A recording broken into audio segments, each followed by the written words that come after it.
Bonjour, aujourd'hui nous allons parler des différentes étapes qui composent la technique de greffe de cheveux saphir-fouet, qui est donc la méthode la plus connue et la plus employée de nos jours. Il en existe une autre très connue également qui s'appelle la méthode DHI, mais celle-ci sera le sujet d'une autre vidéo, donc pour l'instant, parlons de la méthode saphir-fouet. Tout d'abord, pourquoi parle-t-on de saphir-fouet ? Fouet, ou aussi FUE, est l'acronyme du terme anglais Follicular Unit Extraction, qui signifie que lors de la récolte des greffons, nous les récoltons follicule par follicule. Et saphir signifie que lors de la création des canaux, qui ensuite accueilleront les greffons que nous avons préalablement collectés, ces canaux sont créés grâce à une lame en saphir et non grâce à une lame métallique. Donc pourquoi utiliser une lame en saphir plutôt qu'une lame métallique, me direz-vous ? Eh bien, l'utilisation d'une lame en saphir comporte plusieurs avantages que l'utilisation d'une lame métallique n'a pas. En effet, la lame en saphir est plus petite et plus fine et permettra donc de créer des canaux plus précis.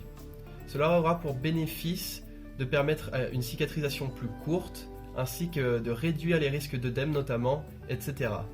Tant de bénéfices qui permettront au final d'augmenter le taux de survie des greffons.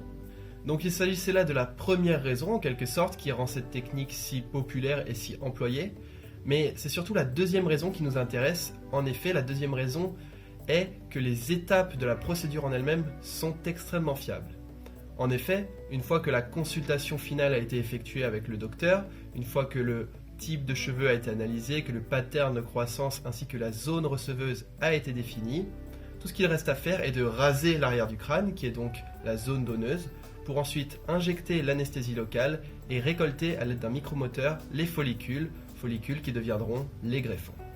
Enfin, dans un deuxième temps, nous allons anesthésier localement la zone receveuse cette fois-ci, afin de créer les canaux grâce à la fameuse lame en saphir dont nous avons parlé au début. Ces canaux serviront donc à accueillir les greffons que nous avons récoltés dans la première phase et qui attendaient depuis dans une solution pour les maintenir en vie. Cela fait donc la première phase, la récolte, la deuxième phase, la création des canaux, et la troisième phase, la transplantation en elle-même. Le tout dernier point est que ces trois étapes, qui représentent l'entièreté de la procédure, peuvent durer de 6 à 9 heures en fonction des patients. Vous savez maintenant tout ce qu'il y a à savoir sur la technique saphir-fouet.